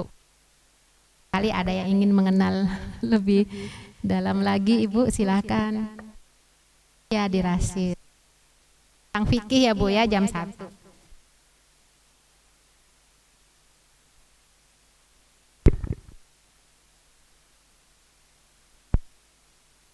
Assalamualaikum warahmatullahi wabarakatuh. Saya cuma minta petunjuk dari Ustazah. Sebaiknya saya dan anak saya lakukan. Terus terang tadi Ustazah bicara yang kebetulan anak saya waktu itu melahirkan. Dokter menyatakan setengah 3 sore air tubannya habis. Untuk ruang perawatan akan persiapan sesar. Pokoknya jam 11 malam baru ditindak. Bayinya meninggal, satu, yang satunya lagi besok. Ya, bayinya 2 ya Bu? Kembar. Oh, kembar. Itu anak pertama. Kebetulan kami semua terima, terutama mantu saya perempuan terima, cuma menangis. Anak saya yang laki juga terima. Saya terima, tapi sempat kalau ada orang tanya atau keluarga, mana ya rumah sakit, harusnya tindak gitu. Ya jadi kita menyesal kok nggak ini gitu. Kenapa nggak rumah sakit? Tapi rumah sakit bilang karena ada yang harus diselamatkan nyawanya si ibu darah tinggi, jadi anak saya di belakangnya. Tapi akhirnya cucu saya 2 hilang. Sempat ada kecewa. Saya juga udah ridho, tapi pernah mengucap gitu. Baiknya saya sesalnya saya itu apa? Karena pernah ada rasa sesal. Nah sempat keluarga juga saudara bilang tuntut, bilang tidak akan saya tuntut. Saya sudah terima ini takdir Allah. Tapi karena pernah saya sekali gitu. Baiknya saya gimana ya? Terima kasih. Assalamualaikum warahmatullahi wabarakatuh. Ya, ini memang musibah di luar kehendak kita ya Bu ya. Ketika lahir kembar, ternyata pihak rumah sakit dengan alasan untuk menyelamatkan ibunya, kemudian orang lain ya, dan mendahulukan orang lain dan mengabaikan ya. Pihak rumah sakit minta maaf nggak, Bu?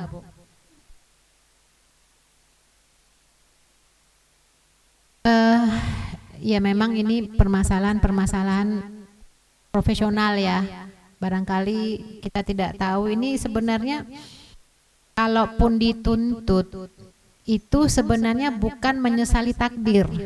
Artinya penuntutan itu sebenarnya untuk perhatian kepada rumah sakit itu agar ketika terjadi kasus-kasus yang lain tidak terjadi, cepat ditanggulangi. Itu ya kalau pilihannya kalau menuntut ya. Jadi bukan masalah menyesali takdir kenapa lambat menangani, bukan itu.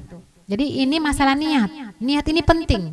Niat inilah yang akan menjadi apakah ini ibadah atau ini bukan ibadah. Niat inilah yang akan menjadi pembatas apakah ini menyesali takdir atau tidak. Jadi kalau ibu misalnya menuntut dalam tujuan dengan tujuan agar rumah sakit itu profesional, tidak mengabaikan ya, itu nggak ada masalah ya. Itu kan pilihan. Tapi bukan dalam rangka menyesali takdir seandainya, bukan begitu. Kan sudah kehendak Allah, tapi kan memang profesional. Jadi misalnya kalau saya katakan, saya bandingkan misalnya gini, masalah haji aja. Ya kan banyak jemaah haji misalnya yang mengkritisi pemerintah misalnya ya, mungkin pelayanannya atau apalah ya. Satu sisi ini kan bagian dari ya udah takdirnya, mau gimana ditempatkan misalnya di pemondokan gimana ya, ada yang dapatnya dekat, ada yang jauh ya. Nah pas yang ketiban jauh nggak enak pula tempatnya.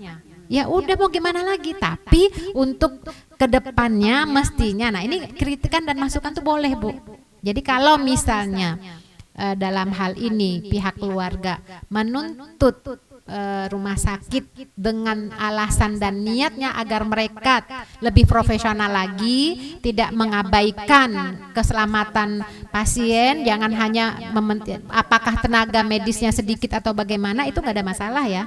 Cuman apakah efektif dari sisi waktu, dari sisi kan biasanya kan banyak hal yang ya minimal buat surat lah ya, surat kepada pihak rumah sakit ya, profesional. Itu satu sisi Bu ya. Jadi jangan sampai ketika terjadi permasalahan kita nerimo. Ini kan tujuannya niatnya, ini kembali kepada niat. Tapi kalaupun tidak dituntut ya sudahlah, ini udah takdir Allah. Sebab apa? Pasti Allah punya rencana yang terbaik dari musibah ini. Intinya Bu, kalau kita lihat dari kacamata akhirat, ini kan kacamata kita tuh jangan dunia melulu Bu. Kacamata kita perlu ada kacamata akhirat. Kita lihat bagaimana janji bagi orang-orang yang bersabar. Innama yuwaffawna sabiruna ajrahum bighairi hisab. Orang-orang yang bersabar itu pahalanya tuh tanpa hisab. Apalagi ada dua anak manusia yang masih bayi, Allah ambil. Ini menjadi tarwatul jannah, taman ini celengan surga, tabungan di surga nanti untuk bisa membawa, mengangkat orang tuanya, keluarganya, nenek kakeknya semua itu ke surga. Ini tabungan. Sudah punya tabungan, nanti bisa membawa orang tuanya kalau sabar. Bahkan dalam sebuah riwayat itu ketika ada yang kehilangan anak, kemudian Allah bertanya kepada malaikat, wahwa alam ya, tentu Allah Maha tahu ya, apa yang diucapkan hambaku ketika anaknya engkau ambil, ya maksudnya dicabut nyawanya.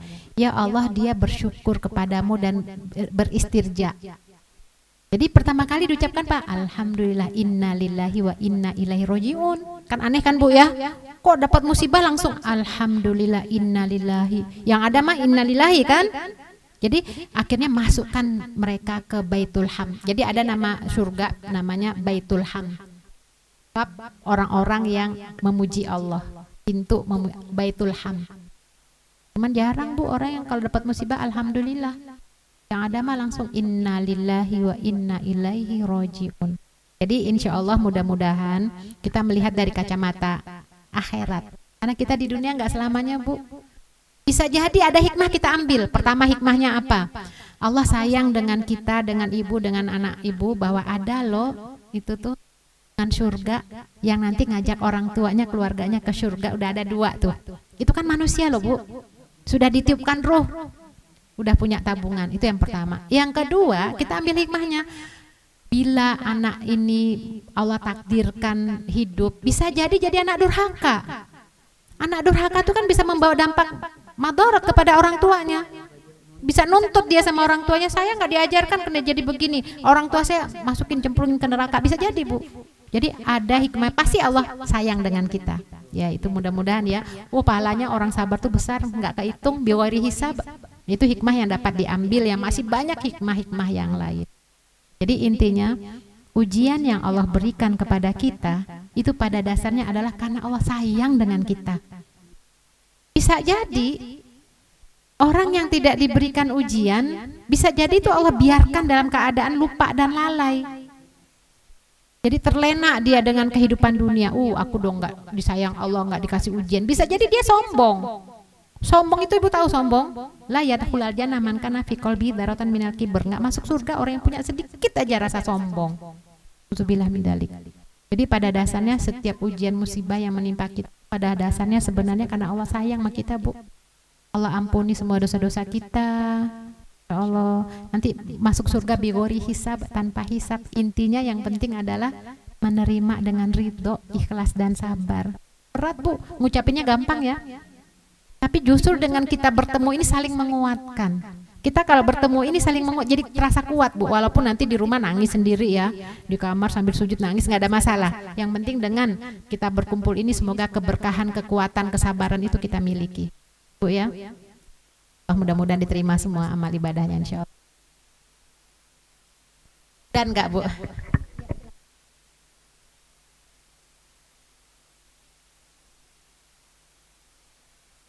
Izin bertanya Ustazah, bagaimana mengupas dari masalah tadi bab kunci istri masuk surga?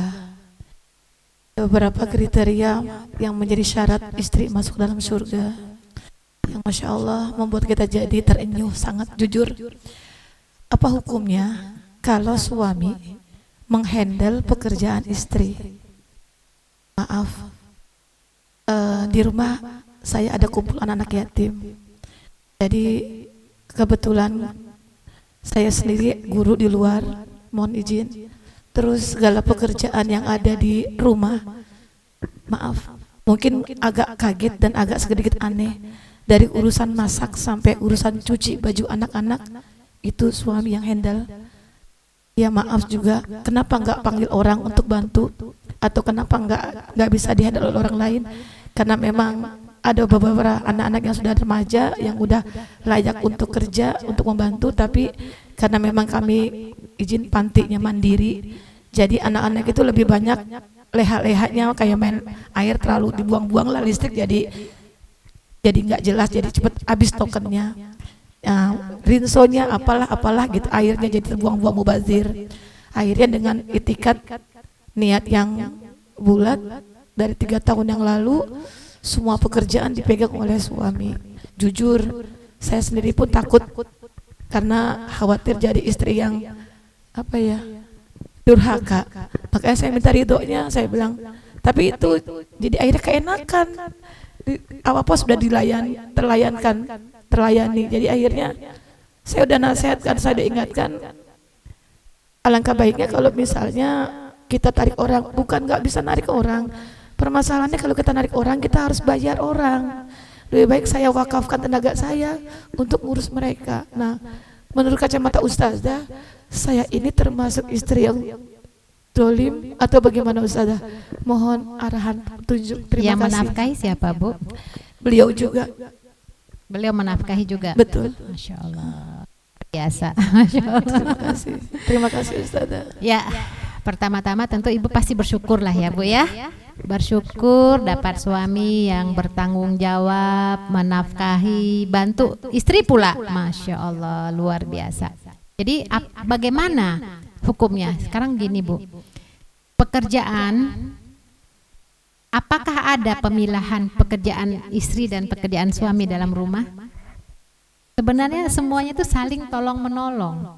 Ya, kita lihat ketika Ibunda Aisyah radhiyallahu anha ditanya, apa yang dikerjakan Nabi Rasulullah di rumah?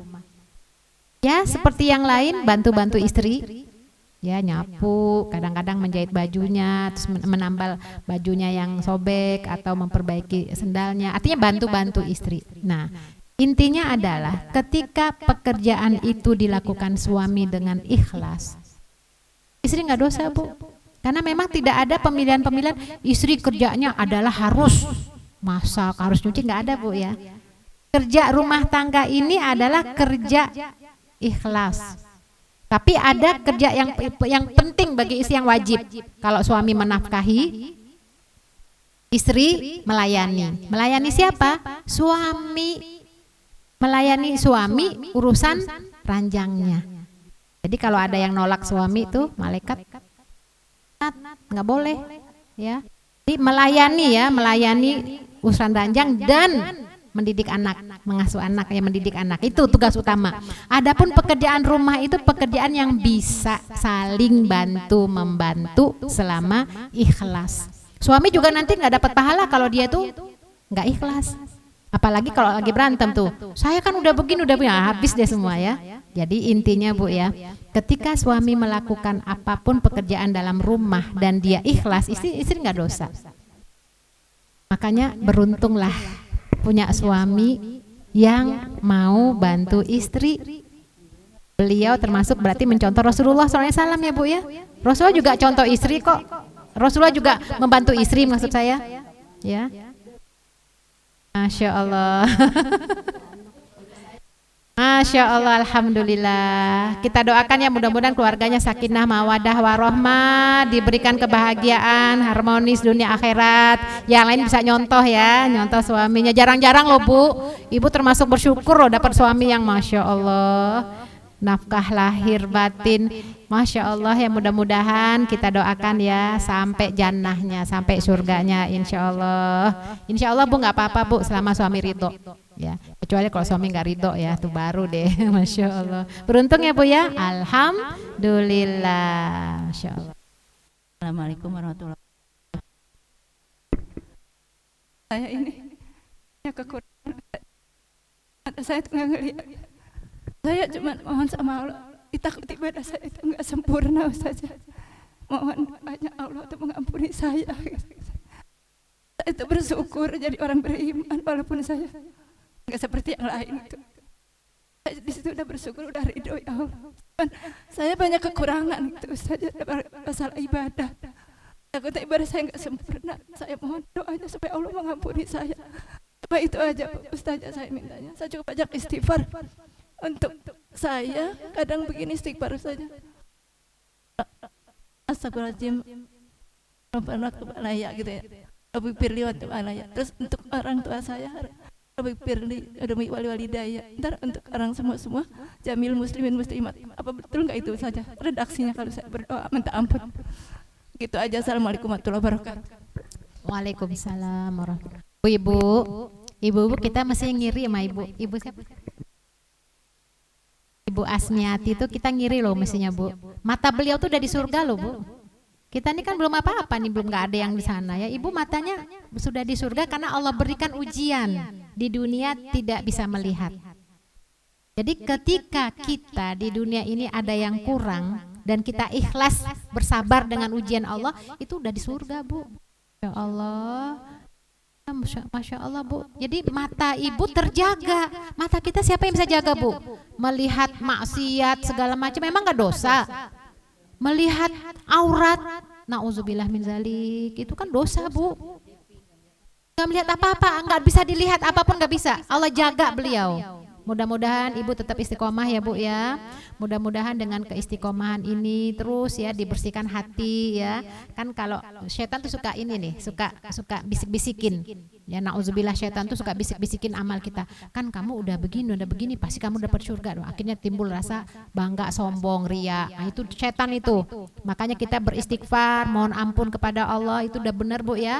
Kalau untuk orang tua kita, untuk diri kita, untuk seluruh muslimin muslimat itu udah benar dari doa yang disampaikan Ibu ya. Untuk muslimin muslimat kita juga perlu doakan. Allahumma gfir lil muslimina wal muslimat wal mu'minina wal mu'minat al ahya'i minhum wal amwat. Kita doakan semuanya. Itu udah benar Bu ya, insya Allah ya. Kita doakan mudah-mudahan Ibu tetap istiqomah, kita semua juga istiqomah ya Bu ya, dan kita dapat mengakhiri hidup kita di dunia ini dalam kondisi yang sebaik-baiknya dan terbaik. Husnul khatimah biha ya Allah, bihusnil khatimah. Baik, mungkin satu lagi ya Ustazah ya. Terakhir ya Bu ya. Kan saya kurang stabil hormon kurang stabil. Jadi saya awal bulan selama 10 hari. Di situ udah bersih selama 1. Setelah itu datang lagi. Saya masih atau istihadah. Sebelumnya saya bisa sampai 3 bulan. Jadi kalau masalah istihadah secara kan saya sudah tahu. Tapi kalau ada berselang 1 minggu itu termasuk darah istihadah apa darah haid. Kadang saya masih ragu gitu mau sholat apa enggak gitu. Makasih. Udah ke dokter? Pakai kontrasepsi enggak? Kebetulan ini saya pernah program bayi tabung kan di forum. Itu juga pengaruh juga. Saya juga ada sudah dokter juga. Jadi setelah operasi, setelah bayi tabung, memang haidnya ini tidak teratur.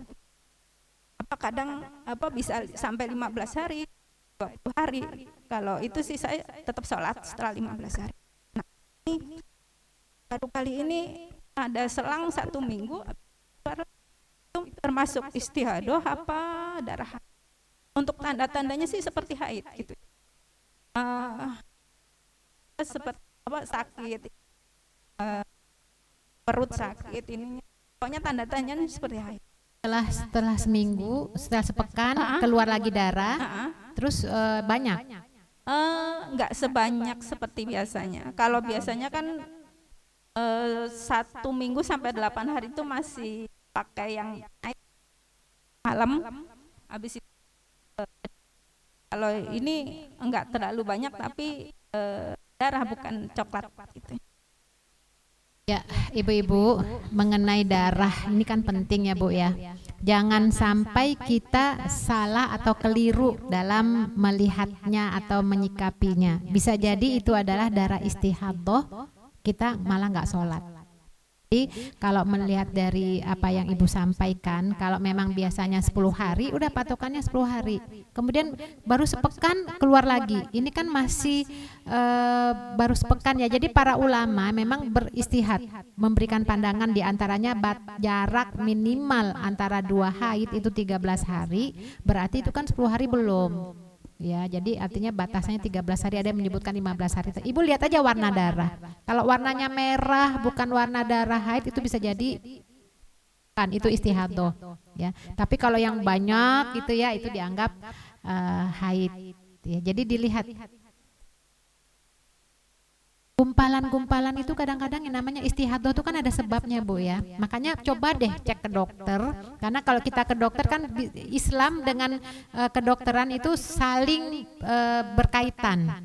Jadi bisa jadi kalau dalam hadis itu fa innahu irqun, ya kan dalam hadis ketika di masa Nabi juga banyak Bu sahabiat yang berdarah terus.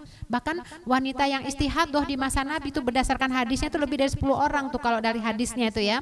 Itu kata Nabi cobalah perhatikan masa haidnya, hitung bilangan hari dan malamnya, dicatat tuh ya kapan haidnya, kapan. Nah, kalau misalnya tidak seperti biasanya itu anggaplah istihadah, tetap wajib sholat.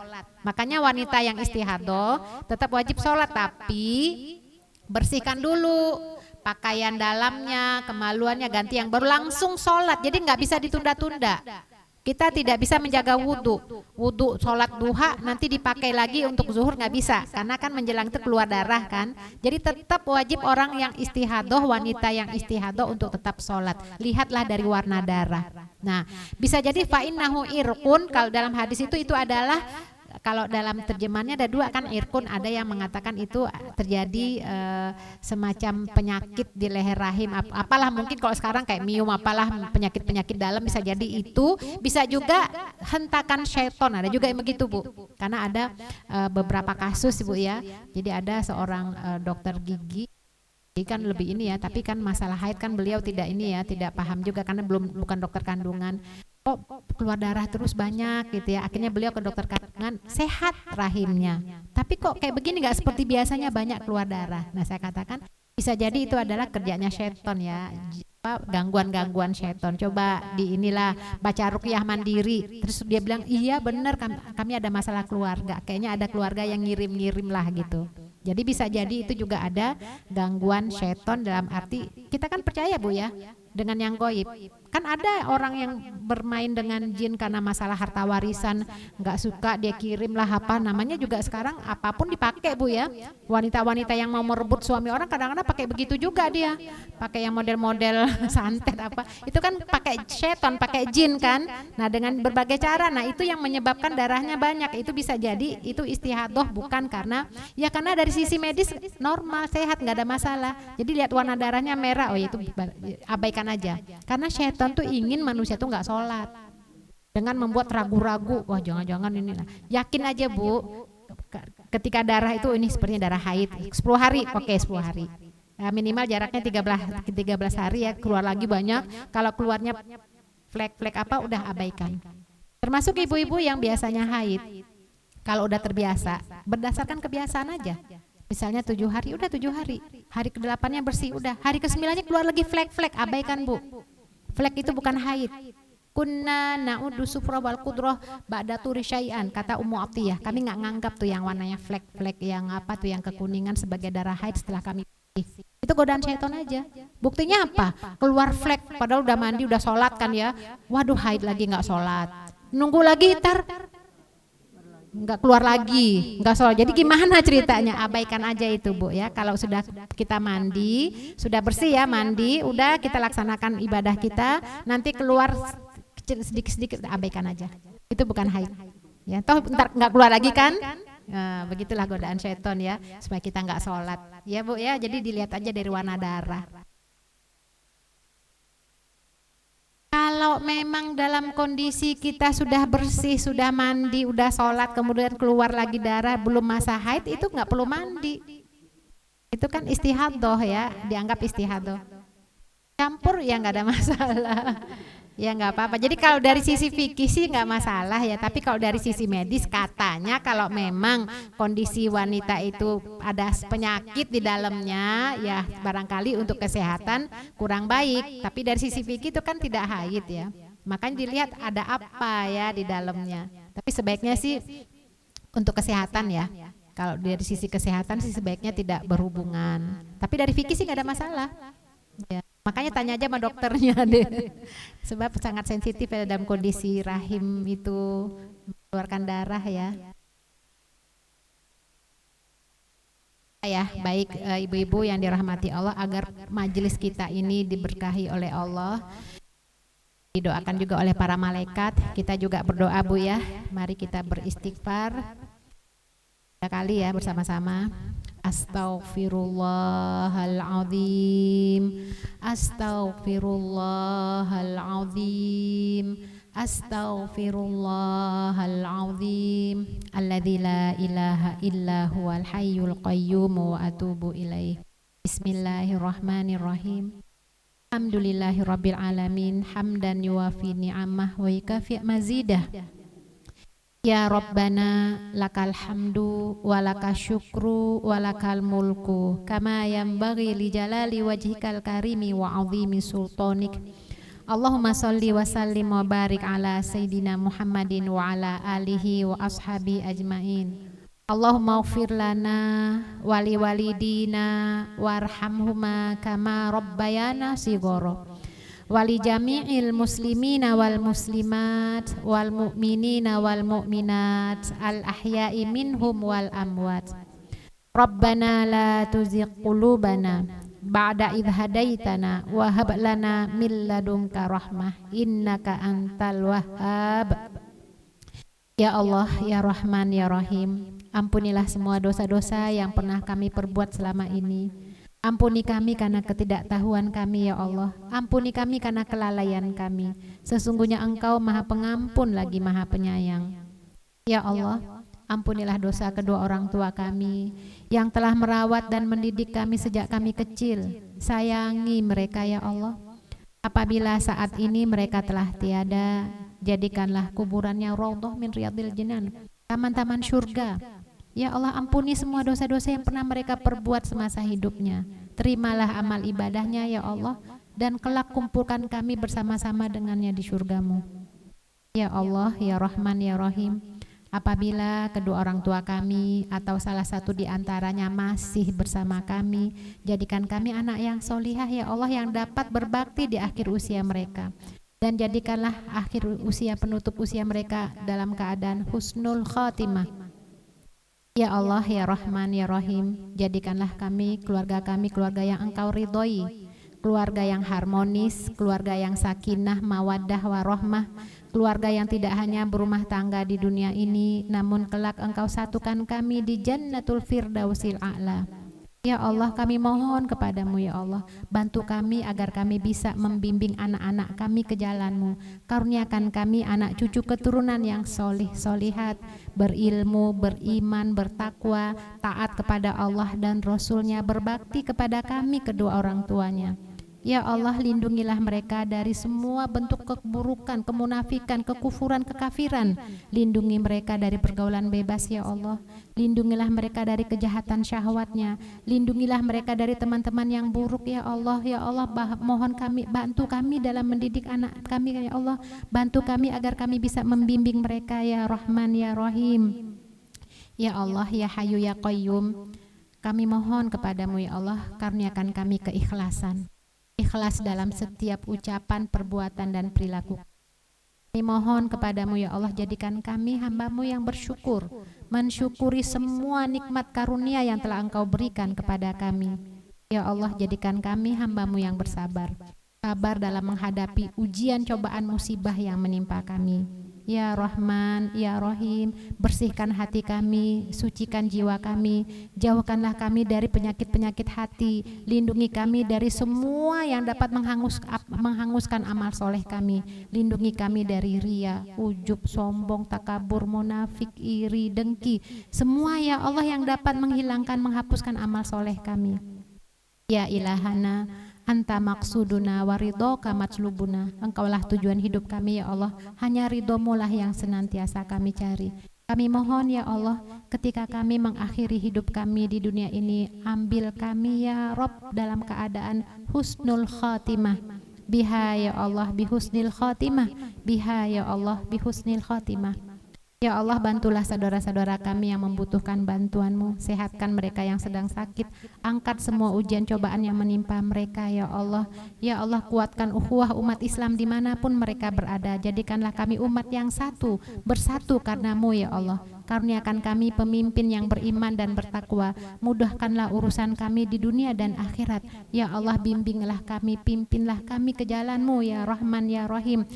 Lindungi kami dari semua orang-orang yang berniat buruk terhadap kami. Bantu kami ya Allah dalam menghadapi hidup dan kehidupan ini. Mudahkan semua urusan kami, lapangkan rezeki kami ya Allah. Hanya Engkau tempat kami memohon dan meminta ya Allah, dan kepada Engkaulah kami kembali.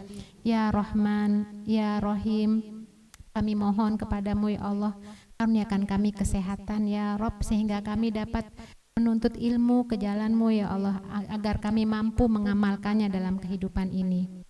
Ya ilahana rabbana atina fid dunya hasanah wa fil akhirati hasanah wa qina adzaban nar. Subhana rabbika rabbil izzati amma yasifun wa salamun alal mursalin walhamdulillahi rabbil alamin. Subhanakallahumma wa bihamdika asyhadu alla ilaha illa anta astaghfiruka wa atubu ilaik. Aqulu qauli hadza astaghfirullahi wa lakum. Mohon maaf lahir dan batin ibu-ibu ya. Mudah-mudahan kita bertemu kembali, kalaupun tidak sempat bertemu di dunia, mudah-mudahan ketemu kali insyaallah di surganya. Amin ya rabbal alamin. Assalamualaikum warahmatullahi wabarakatuh.